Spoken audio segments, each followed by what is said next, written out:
Hi guys, and welcome back to Hilltop Farm.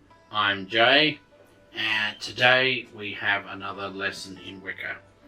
Lesson 17. Okay, let's get on. Now, I don't know if you remember, in the last lesson, I commented that there was a few attachments that went with it. I think there was 4 attachments. Brace yourselves, everybody. There's 1, 2, 3, 4, 5, 6, 7 attachments with this lesson. So,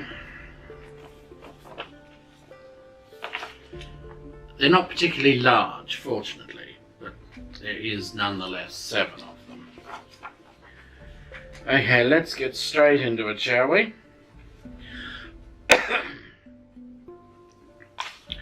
Calling the gods and goddesses in ritual. Wiccans believe that all goddesses are one goddess, and all gods are one god. For thousands of years, we have given names to that energy which runs within all things. We have done so in order to commune with it and understand facets of it. So which deity names will you choose to work with? Does it matter? The most common god and goddess names for everyday Wicca use are Cernunnos and Aradea.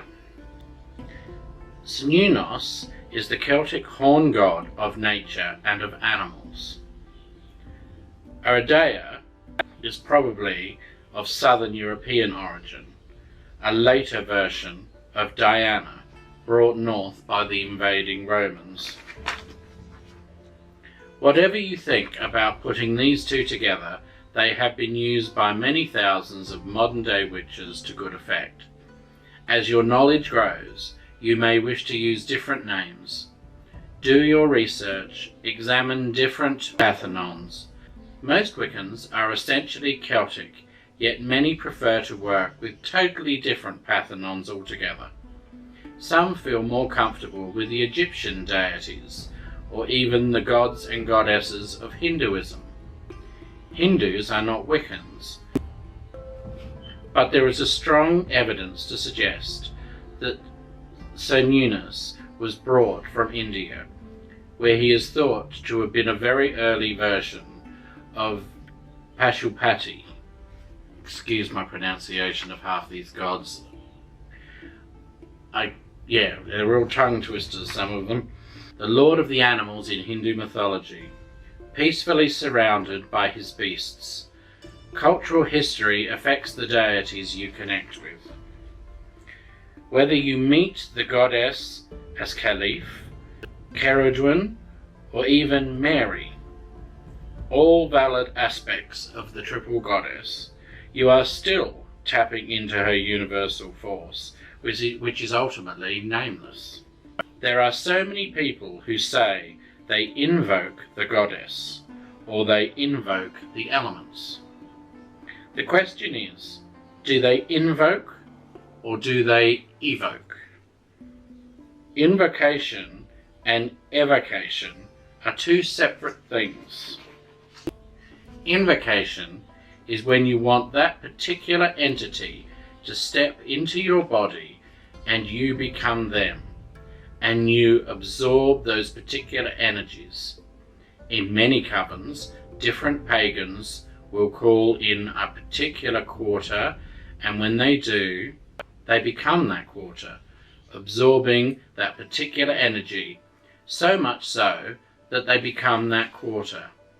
They then have to stand at that quarter and guard it, as they are the actual guardian of that direction. It is interesting, but several covens have words of wisdom wherein, say, a pagan who has invoked a particular quarter and then speaks of wisdom of that element, as the element is actually speaking through them. The same would be if you invoke a goddess. When one draws down the moon, they are invoking the goddess into them, and then they are the goddess. Many of your Wiccan covens say that only a male can invoke the goddess into a female. This is not true.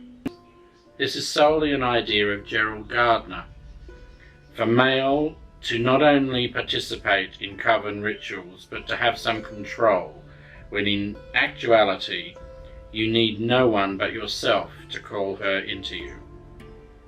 Long ago, when a witch stood out alone under the bright shining moon, it was she, the witch, who called the moon into herself, her and her alone.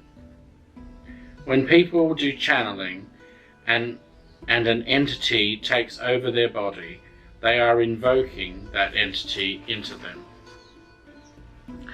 A word of warning: you do not want to invoke all the quarters into you during ritual if you are the only person in that circle, nor do you wish to invoke a quarter plus the goddess.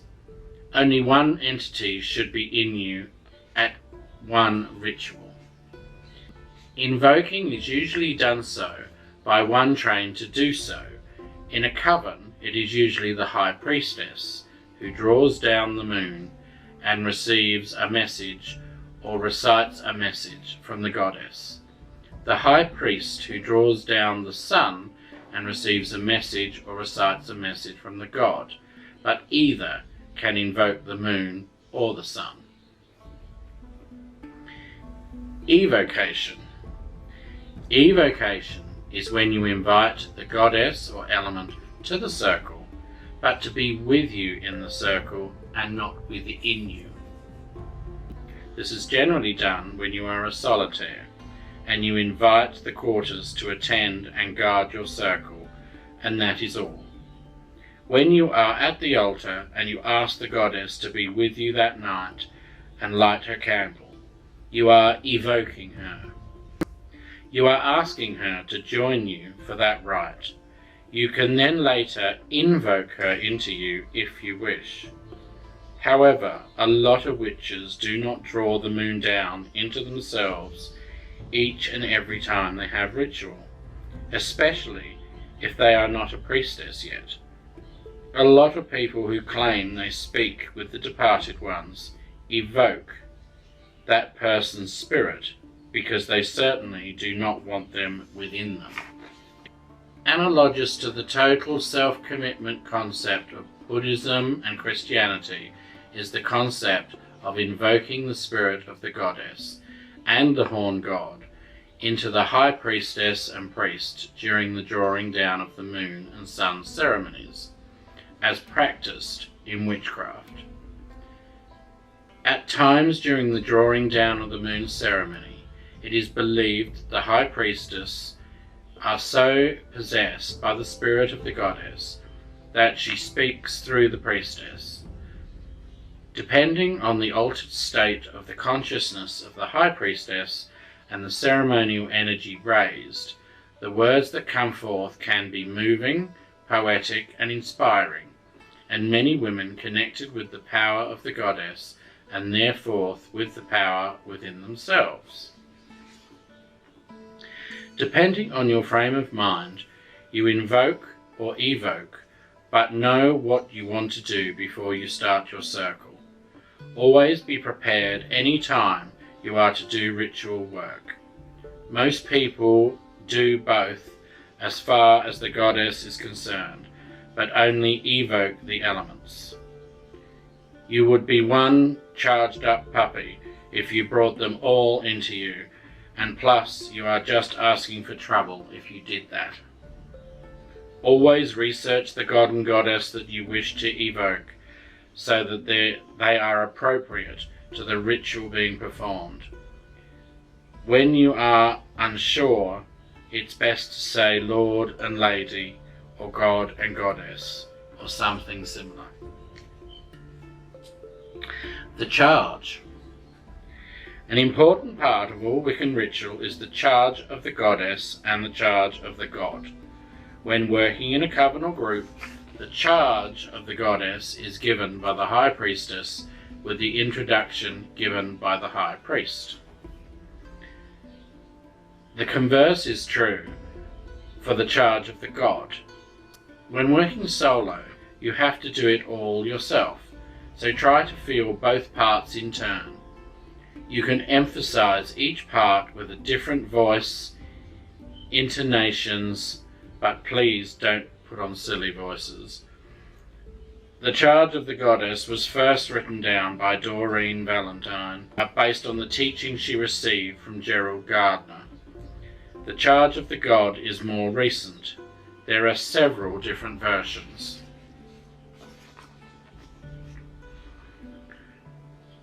Okay, this week's assignment, I would like you to try to evoke either a god, and sorry, that's evoke, either a god or goddess or an element into your next circle.